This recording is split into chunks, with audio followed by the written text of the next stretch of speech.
Good morning. We live in turbulent times. Not as turbulent as some have been in the past, but potentially more turbulent than anything we have seen before. These days, conspiracy theories abound. In today's world, where technology links most everything together, seemingly unrelated events take on a combined meaning that lead many people to believe the world is heading for an imminent cataclysm and an end to the world, an end to society as we know it today, and have known it for the last, as long as you can remember. How do conspiracy theories manifest? What is it that links seemingly unrelated events and turns them into popular theories about the end of the world as we know it? Before investigating these questions, I will take an initial very brief look at some of the concerns relating to society today that have found their way into one major conspiracy theory that claims we are about to see a depopulation of the world to the extent of anything up to 5 billion people. In other words, approximately 2/3 to 3/4 of the population of the world today. I will start by looking at oil that society relies on so much, the reserves of which peaked approximately 1994, after which we have had an ever-declining supply. The known supply of oil is diminishing, and predictions are that it will run out by about 2053 if we keep using it at the same extent we have been in the past.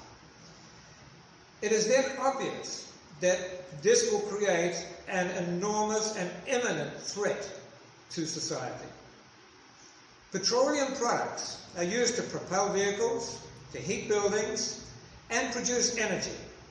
In petrochemical industry, petroleum is used as a raw material to make plastics, polyurethane, solvents, and thousands of other goods that we use every day. Oil is now becoming so scarce that the cost of recovering it will soon exceed the recoverable price that it can be sold for. When this happens, it no longer becomes viable to extract oil from the earth. The diminishing supply of petroleum is therefore a severe problem, and if it runs out, society will be in very serious trouble. In what on the surface seems to be a completely unrelated issue, the bombing of the World Trade Center on 9/11/2001, primarily because of the way the Twin Towers fell, many believe that it was contrived and an organized destruction by some unknown government body. Many believe that the destruction had little to do with the official story that Al-Qaeda and Osama bin Laden were to blame for bringing it down. The speed at which information about the hijackers became available indicated the all-pervasiveness of Big Brother's technology, and that the information was that the information was previously known, and the destruction of the Twin Towers allowed to proceed with some ulterior motive. Both scenarios play into the hands of conspiracy theorists by demonstrating that their government is watching their movements of everybody, and the governments cannot be trusted. The next thread in the weave of the conspiracy theory of depopulation is global warming. The threat of melting ice caps that raise sea levels, causing large tracts of land to be swallowed by the seas, while others are being laid arid and useless, causing massive relocation of population and leaving the world short of potable water, is seemingly insurmountable. Inaction by governments, while the threat is so obvious, is a demonstration to conspiracy theorists that there is an ulterior motive to their inaction. The UN Government Panel on Climate Change claims that the average global temperatures have increased by almost 1% in recent times. Global average sea levels have increased by 19 centimetres, that is 7.5 inches in the 100 years to 2010, and the speed of change is increasing. It sounds insignificant to a layperson, 7.5 inches, but the IPCC says that most aspects of climate change will persist for at least 200 years, even if all carbon emissions are stopped immediately. In October 2018, the IPCC also found that limiting global warming to only 1.5 degrees Celsius, that is only 0.5 degree more than we have it at the moment, would require rapid, far-reaching and unprecedented changes to all aspects of society. Many scientists claim that these figures are conservative and that there is ample evidence that the tipping point leading to an irreversible change has already been passed. The main problems that climate change presents is that the Earth's population has become too large to be sustained in the way society has functioned since the Industrial Revolution. According to the United Nations High-Level Panel on Global Sustainability, the world will need at least 50% more food, 45% more energy, and 30% more water in 2030 than it did in 2012. That is, from 10 years ago to 10 years in the future, we need approximately 15% more of everything if the population keeps growing or is only sustained at the current levels. This will lead to an ever-increasing greenhouse emissions.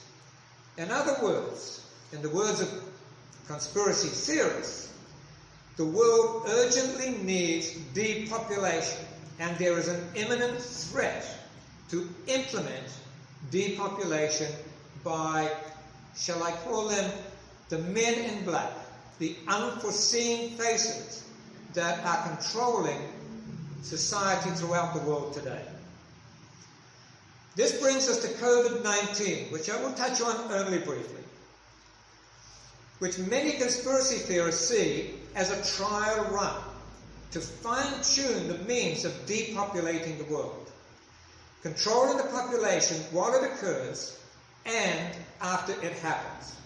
Conspiracy theorists call it the Great Reset.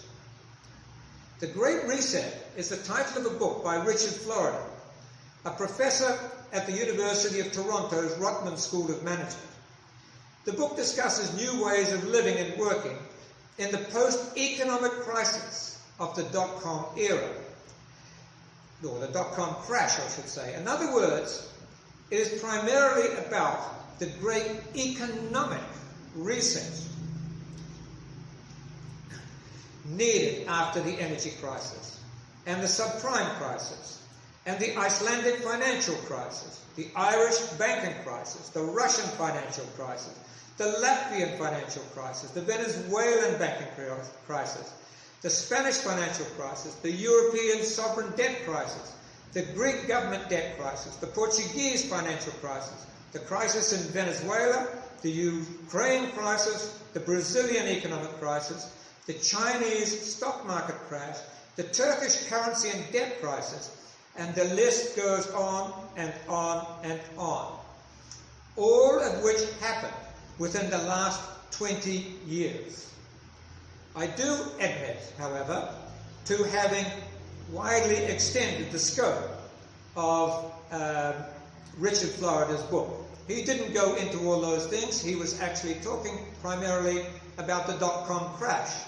But you can see by the list of economic catastrophes that have happened over the last 20 years The world is in an enormous state of flux.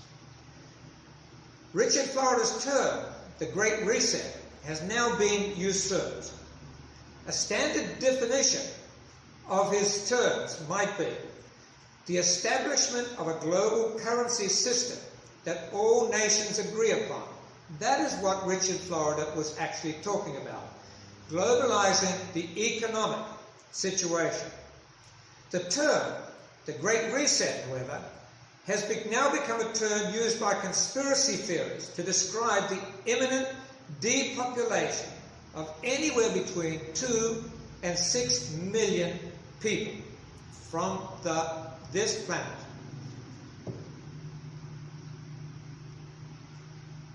Most investigations of belief systems, which is the basis of conspiracy theories, would find that their origins are either tied to religious and biblical prophecy or to some kind of New Age philosophies.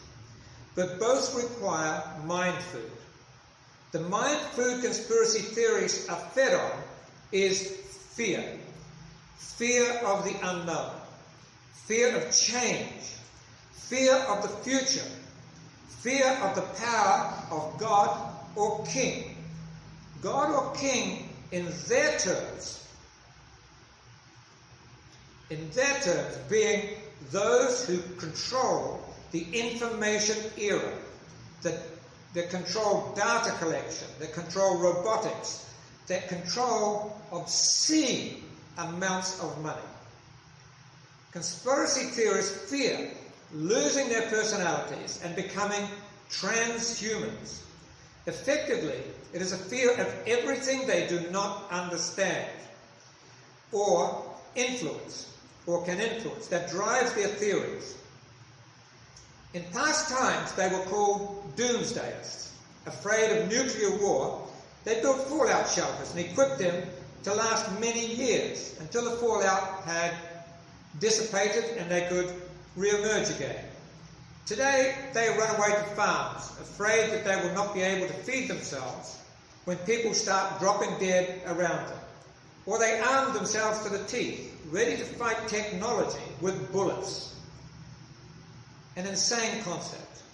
They're afraid that everything about them is known, or will soon become known, and they will be controlled by transhumans. Is there any basis for this fear? All of us should ask this. If we are questioning conspiracy theory, then all of us should ask, how does this fear manifest itself within people so that they create these theories? There is little doubt that in today's interconnected and data-gathering society, almost everything about everybody is known by somebody. There is also a very strong case that we are being manipulated to some extent.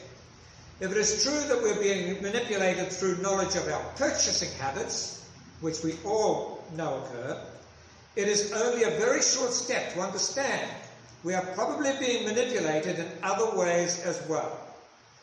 Look how easy it is for a few innocent words on the internet to incur a blockage for no real understandable reason.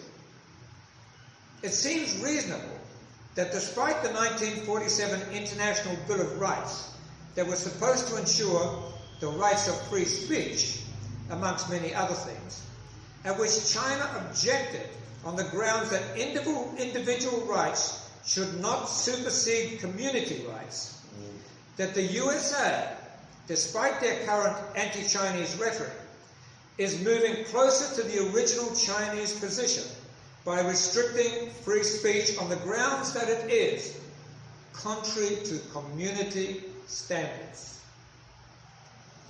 Rather than ranting on social media about the abuse of rights, the most relevant questions that should be asked are, what can we do about it? And if they want to take, and if conspiracy theorists want to take action against these current gods and kings, are they prepared to pay the price of their actions? One difficulty is that if everything is known about everybody by somebody, if we are all profiled, sorted, and ranked by our habits and inclinations, any action anyone intends to take will be known before it is taken. Is this confusing? Confusion engenders speculation, and speculation is the gift of conspiracy theorists. Pardon me. Let's retreat for a moment to transhumanism that I mentioned a minute ago. Transhumanism started as a philosophical movement, a speculation on how humans could expand their mind and their physiology. Today, there is little doubt that it is real. In a minuscule way, all you have to do is look at the vitamin shelves on the supermarket to see that everybody is interested in improving their mind and their body. The movement has become one of transforming humans by widely used technology, with its aim the same as it originally was, to greatly advance human intellect and physiology for the betterment of mankind. But the aim of transhumans seems now to be built to build a person that resembles a human, but has intelligence, powers, and abilities beyond normal humans. Conspiracy theorists ask, however, so has the original purpose been hijacked, and transhumans are now being developed to control the beings they were supposed to benefit? Conspiracy theorists, although piecemeal in their foresight, see COVID as a covert means of luring the population into accepting a vaccine that makes them more susceptible to future viruses. The vaccine is therefore seen as a passive form of depopulation, although some even maintain the vaccine will contain a microchip that will provide a method of opening the gates of power, so that by a simple flick of a switch, life can be extinguished in any selected group of society. Transhumans, with their superior intellect and physical powers, under the control of these, again I will call them men in black, would then become robocops that enslave others, those others being us, the non-transhumans who choose not to be vaccinated or have been elected and not to become one of the elite and are therefore disposable non-entities, useless eaters, as Henry Kissinger called them. It all sounds like science fiction, doesn't it?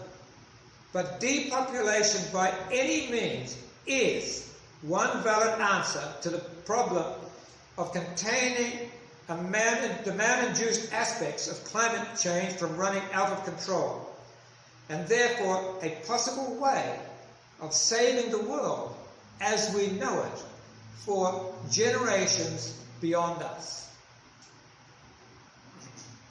Whether it is a conspiracy or the unintended consequences of combining advanced technology with a manufactured disaster, that is a separate issue. Unintended consequences, something different.